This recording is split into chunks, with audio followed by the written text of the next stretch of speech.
parle.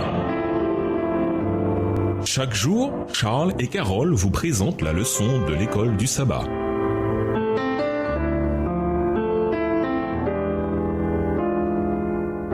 Bienvenue dans votre émission Dieu nous parle. Nous voilà au jeudi 12 mai, Seigneur des gentils. Lisons Matthieu 15, et versets 29 à 39 et comparons ce passage avec Matthieu 14, et versets 13 à 21. Quelles sont les ressemblances et les différences entre les deux récits? Matthieu 15, et versets 29 à 39. Jésus quitta ces lieux et vint près de la mer de Galilée. Étant monté sur la montagne, il s'y assit. Alors s'approcha de lui une grande foule, ayant avec elle des boiteux, des aveugles, des muets, des estropiés et beaucoup d'autres malades.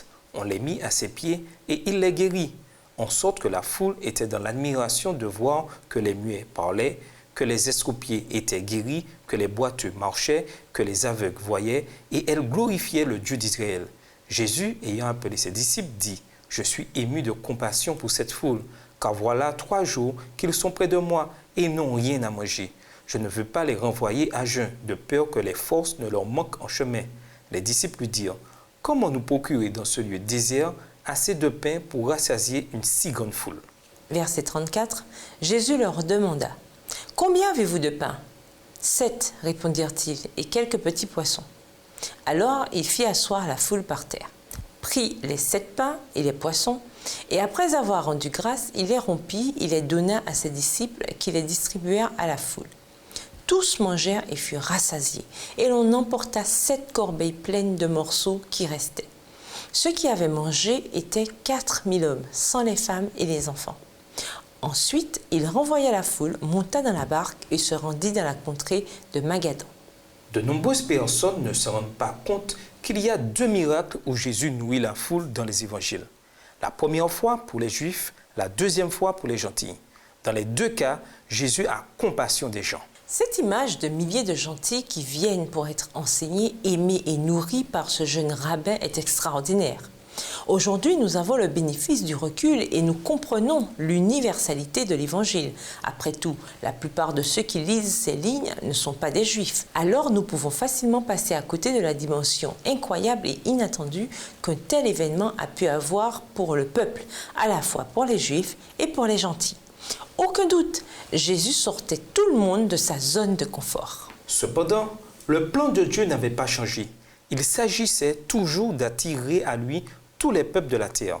On trouve un verset étonnant dans la Bible hébraïque qui témoigne de cette vérité. « N'êtes-vous pas pour moi comme les Couchites israélites ?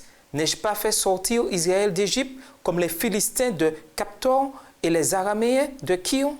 Amos 9, verset 7. Qu'est-ce que Dieu est en train de dire ici ?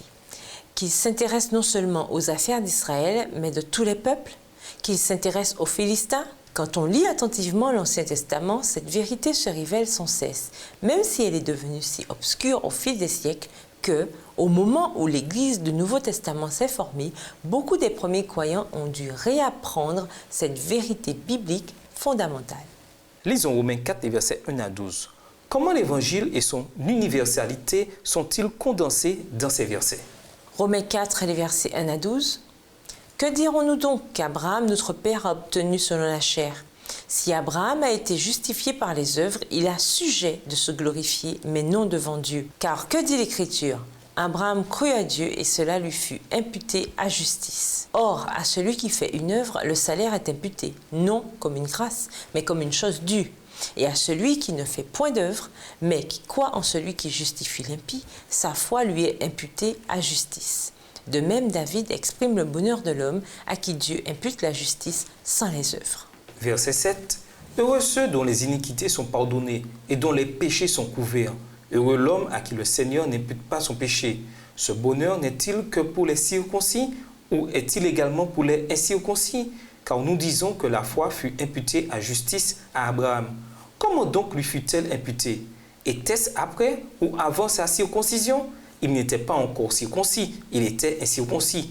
Et il reçut le signe de la circoncision comme sceau de la justice qu'il avait obtenu par la foi quand il était incirconcis, afin d'être le père de tous les incirconcis qui croient pour que la justice leur fût aussi imputée. Et le père des circoncis qui ne sont pas seulement circoncis, mais encore qui marchent sur les traces de la foi de notre père Abraham quand il était incirconcis. Et nous vous laissons avec cette question de réflexion. Osez-vous vous distinguer pour Dieu là où vous habitez, travaillez ou étudiez? Réfléchissez à la façon dont vous pouvez faire bouger les choses en montrant que le fait d'être différent n'est pas une mauvaise chose. Au revoir. Et à demain si Dieu veut. Dieu nous parle.